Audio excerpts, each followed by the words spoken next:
अपना host Uzair Ahmad Khan अबलाग TV के हमरा। आज जो नई डेवलपमेंट हुई है वो ये है कि chief of army staff general Qamar Javed Bajwa ने कहा है कि हुकूमत को मुश्किल हालात से निकालने के लिए तमाम इदारों को मिलकर उसका साथ देना चाहिए।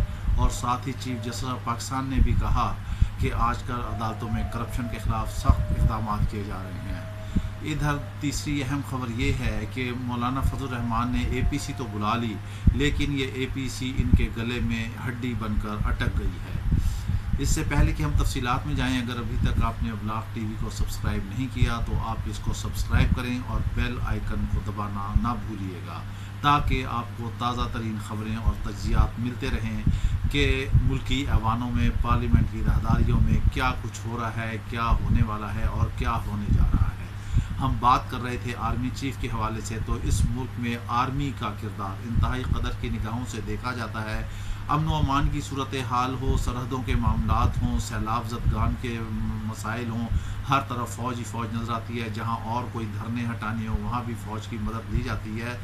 इस वक्त भी इसी वजह से मुल्की हालात के दरपेश आर्मी चीफ ने कहा है कि इदारों को जो चाहिए है वो मुल्क के हुकूमत का साथ दें और वो उनके साथ मिलकर चलें। इससे पहले भी तर्जुमान ISPR ने कहा था कि अच्छी मीडिया को अच्छी खबर देना चाहिए, हर वक्त बुरा बुरा नहीं कहना चाहिए। ये इस हुकूमत की खुशकिस्मती है कि इस वक्त सियासतदान और पाक फ़ौज दोनों एक पेज पर हैं और ये मुल्की तारीख़ का सबसे अहम तरीन मौका है। नहीं तो अक्सर माजी में देखने में ये आया है कि इनमें अक्सर इख्तलाफात ही रहते हैं। सियासतदान कुछ और ज़ुबान बोलते हैं, इदारे कुछ और ज़ुबान बोलते हैं, चपकलश होती है और फिर इस तरह पार्लिमान को जो है वो भेंट चढ़ा दिया जाता है। जमहूरियत ख़त्म हो जाती है, पार्लिमानी निज़ाम तलपट हो जाता है। लेकिन इसे इमरान खान की खुशनसीबी कहिए। अब देखना यह है कि इमरान खान अभी तक हालात को क्यों नहीं कंट्रोल कर पा रहे हैं, आखिर क्या वजूहात हैं। कल भी उन्होंने सरकारी टीवी पर खिताब करते हुए एमनेस्टी स्कीम के हवाले से उन्होंने इंदिया दिया है कि उसकी मुद्दत बढ़ा दी जाएगी। और अब खबरें ये आ रही हैं कि 3 माह शायद मज़ीद और इसमें दे दिए जाएँ। भाई खान साहब, आपको ये पहले देखना चाहिए था, जो आपने इतना प्रेशराइज़ किया और एमनेस्टी स्कीम कामयाब ना हुई और फिर आपको वक्त बढ़ाना पड़ रहा है इस मुश्किल से। उसके अगराज़ व मकासद देखें कि आखिर एमनेस्टी स्कीम क्यों नहीं कामयाब हो रही। गुज़श्ता हुकूमत ने भी दी थी, आपने भी दी है, अवाम क्यों नहीं एतमाद कर रही है। अवाम इसलिए एतमाद नहीं कर रही है कि माजी में हमेशा अवाम से हुक्मरानों ने जो कुछ लूटा खसूटा वो उन पर खर्च नहीं किया गया, वो हुक्मरानों के अल्ले तल्लों पर गुजरा, इनके दौरों पर गुजरा, इनकी अय्याशियों पर सब कुछ खर्च होता रहा। अब कौम कैसे एतमाद करेगी। अब भी आप ये फरमा रहे हैं कि अभी तक जो हमने टैक्स दिया वो माजी के हुक्मरानों ने जो कर्जे लिए हैं उन पर खर्च कर दिया गया। अवाम को इससे क्या सरोकार। कप्तान साहब, अवाम तो ये चाहती है कि वो पैसा दे रही है वो उस पर खर्च हो। आप भी यही कह रहे हैं कि कर्जों में उतर गया।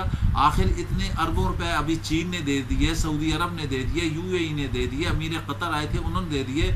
इन अरबों खरबों डॉलरों का कोई हिसाब है। आए दिन पेट्रोल महंगा हो रहा है, गैस महंगी हो रही है, बिजली महंगी हो रही है, जो सब्सिडीज़ थी वो ख़त्म हो रही हैं, यूटिलिटी स्टोर्स और 50 अशिया महंगी कर दी गई हैं। हर तरह से आवाम की खाल उतारने का हुक्मरान सोच रहे हैं। फिर आपने चले एक अच्छा कदम उठाया कि आपने बढ़ती हुई महंगाई पर जो है उसका नोटिस लिया और आपने 7 दिनों में रिपोर्ट तलब की। नहीं, ऐसे नहीं काम चलेगा, खाली नोटिस लेने से काम नहीं चलेगा। आप हुक्मरान हैं, आपको चाहिए कि हर मार्केट के लिए मुतल्लिका इदारों की जानिब से एक लिस्ट आवेज़ा की जाए और उसके तहत जो है फिर अमल किया जाए, फिर चीज़ों को ख़रीदो फ़रोख्त किया जाए। ज़्यादा दूर नहीं, आप अयूब खान के दौर में चले जाएं। यही रावलपिंडी का नाला लई था जो मिर्चों से सुरख हो गया था। 2 नंबर मसाला जात नाला लई में बहा दिए गए थे। आप महंगाई और 2 नंबरी को इस माशरे से ख़त्म करें। करप्शन का रोना तो अपनी जगह है, वो तो आप कहते हैं एमनेस्टी स्कीम भी बढ़ा दी है, करप्शन भी आप ख़त्म करना चाहते हैं, मगर ऐसे हालात किस तरह कंट्रोल होंगे। सिर्फ नोटिस लेने से, अहकाम जारी करने से अमल दरामद चाहिए है। अब हम आते हैं मौलाना फजल रहमान की APC की जानिब।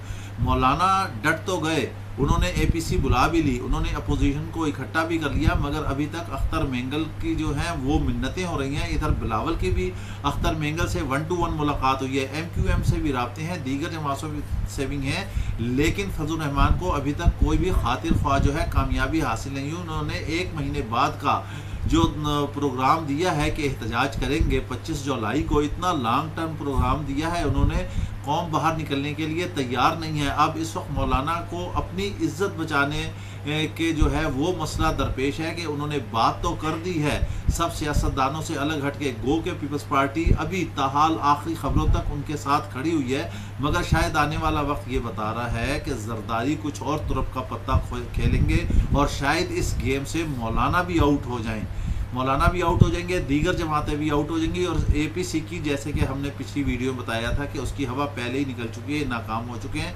अब इस वक्त मौलाना ने अपनी सियासत को बचाना है, उनकी सियासत एट स्टेक लग गई है, उसको बचाना मुश्किल है, इसलिए वो उसके लिए हाथ पाँव मार रहे हैं ताकि वो सियासी तौर पे किसी न किसी तरह जिंदा रहें। माजी की हुकूमतों में वो उनकी हिमायत करके उनके अहल खाना किसी न किसी तरह से ब्यूरोक्रेसी में, सियासत में या और चीज़ों में फ़ायदा उठाते रहे, मगर अब वो इमरान खान ऐसा है कि वो कहता है कि कतई तौर पर ऐसा नहीं होगा, हमने सीधा नाक की सीध में चलना है और इन्हें सजाएं देने हैं। इमरान खान साहब, आप आगे बढ़ें, सज़ाओं पर अमल दरामद करें, किसी को इबरत का निशान बनाएं। अगर हुकूमत चलानी है और अगर इसी तरह नशिस्तन बर्खास्तन करना है तो आप भी माजी के हुक्मरानों की तरह इसी तरह कहीं अथाह गहराइयों में गुम हो जाएंगे। इसके साथ ही हमें इजाज़त दीजिए। अल्लाह हाफिज़।